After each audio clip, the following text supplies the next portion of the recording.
बात होगी राजधानी भोपाल की, जहां एम्स जैसे हाई सिक्योरिटी स्वास्थ्य संस्थान में भी महिलाएं सुरक्षित नहीं हैं। रविवार की शाम लिफ्ट के अंदर महिला कर्मचारी से चेन स्नैचिंग की वारदात हुई है, जिसका सीसीटीवी वीडियो सोमवार को सामने आया है। घटना ने एम्स की सुरक्षा व्यवस्था पर गंभीर सवाल भी खड़े कर दिए हैं। ये पूरी वारदात ब्लड बैंक के पीछे स्थित एक लिफ्ट में हुई। पीड़िता स्त्री रोग विभाग में अटेंडर है। ड्यूटी के दौरान लिफ्ट में महिला अकेली थी। तभी मास्क और टोपी पहने हुए ये युवक लिफ्ट में घुसता है और बातचीत का बहाना बनाकर नेत्र रोग विभाग का फ्लोर पूछा।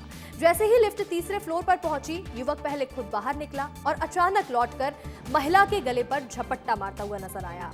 आरोपी ने सोने की मोतियों की माला और मंगलसूत्र खींचने की कोशिश की। महिला ने विरोध किया, लेकिन युवक धक्का देकर सीढ़ियों की ओर भाग निकला। साथ में मंगलसूत्र लेकर फरार हो गया, जबकि मोतियों की माला टूटकर मौके पर ही बिखर गई। ये सीसीटीवी फुटेज ध्यान से देखिए। ये वीडियो एम्स का बताया जा रहा है। राजधानी भोपाल के एम्स का ये वीडियो है, जहां लिफ्ट में पहले एक महिला के साथ ये युवक तीसरे फ्लोर तक जाता है और जैसे ही लिफ्ट रुकती है, पहले बाहर जाता है और फिर दोबारा अंदर आके महिला के गले के ऊपर झपट्टा मारता है और सोने की चेन, मंगलसूत्र छीनने की कोशिश करता है। हालांकि इसके बाद सोने की चेन वहीं पर टूट जाती है, लेकिन मंगलसूत्र लेकर सीढ़ियों के रास्ते से ये युवक फरार हो जाता है। मास्क और टोपी लगा करके युवक लिफ्ट में घुसता है, इस वजह से पहचान करने में मुश्किल हो रही है। लेकिन एम्स जैसे हाई सिक्योरिटी स्वास्थ्य संस्थान में इतनी बड़ी घटना का हो जाना कई सवाल खड़े कर रहा है। क्या महिलाएं एम्स जैसी जगह पर भी सुरक्षित नहीं है? क्या यहाँ लिफ्ट के बाहर किसी सुरक्षा कर्मी को तैनात नहीं रहना चाहिए था? इस तरह के कई गंभीर सवाल उठ रहे हैं एम्स को लेकर के, क्योंकि लिफ्ट में एक महिला जिस दौरान ऊपर जा रही थी, उस दौरान उसके साथ इतनी बड़ी वारदात हुई है। ये ब्लड बैंक के पीछे वाली लिफ्ट की घटना बताई जा रही है, जहां महिला लिफ्ट में सवार होकर के ऊपर जा रही थी और इसी दौरान एक युवक बातचीत करते हुए महिला के साथ पहले ऊपर वाले फ्लोर तक पहुंचता है और अचानक से महिला के ऊपर ही हमला कर देता है, महिला के गले पर झपट्टा मार देता है। ये सीसीटीवी फुटेज, ये तस्वीर ये बयां कर रही है कि किस तरह से आरोपी ने महिला से चेन स्नैचिंग की और इसके बाद मौके से भाग निकला है। एम्स जैसी जगह से इतनी बड़ी वारदात को अंजाम देने के बाद आरोपी फरार हो गया और अभी तक इस मामले में एफआईआर दर्ज नहीं हुई है। अधिक जानकारी के साथ हमारी सहयोगी रंजना दुबे जुड़ गई हैं। रंजना, एम्स जैसी जगह पर इतनी हाई सिक्योरिटी जिस जगह पर रहती है, वहां से आरोपी फरार हो जाता है, लिफ्ट के बाहर कोई भी गार्ड तैनात नहीं है और महिला के गले से चेन छीन करके आरोपी फरार हो गया। इस मामले में कार्रवाई कब तक की जाएगी और अभी तक एफआईआर दर्ज क्यों नहीं हुई है?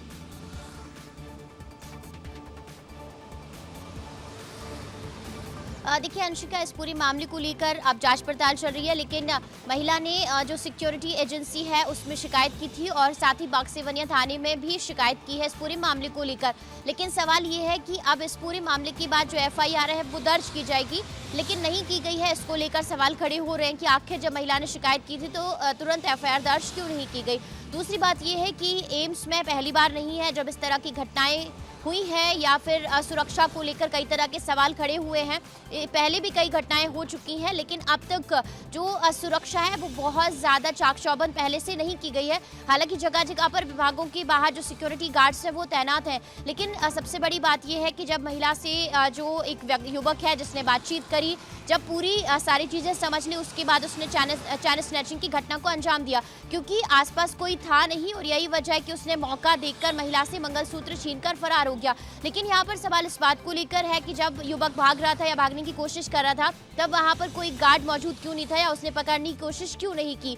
तो ये सारे सवाल हैं जो कि अब एम्स के भीतर सुरक्षा को लेकर सवाल खड़े कर रहे हैं और इस बात को लेकर भी सवाल खड़े हो रहे हैं कि आखिर जो सिक्योरिटी है वो उस वक्त अपना काम कैसे लापरवाही से कर रहे थे। तो इन तमाम बातों को लेकर अब देखना यही होगा कि किस तरीके से अब एम्स में जो सुरक्षा व्यवस्था है वो चाक चौबंद की जाती है और कब तक इस युवक को गिरफ्तार किया जाता है, हिरासत में लिया जाता है और आगे की जो पूछताछ है उसमें क्या क्या कुछ खुलासे होते हैं। बिल्कुल रंजना, देखिए अब इस मामले में कब तक आरोपी की गिरफ्तारी होती है और जो बड़े सवाल उनके जवाब कब तक मिलते हैं, ये देखना होगा। फिलहाल आपका जुड़ने के लिए बहुत बहुत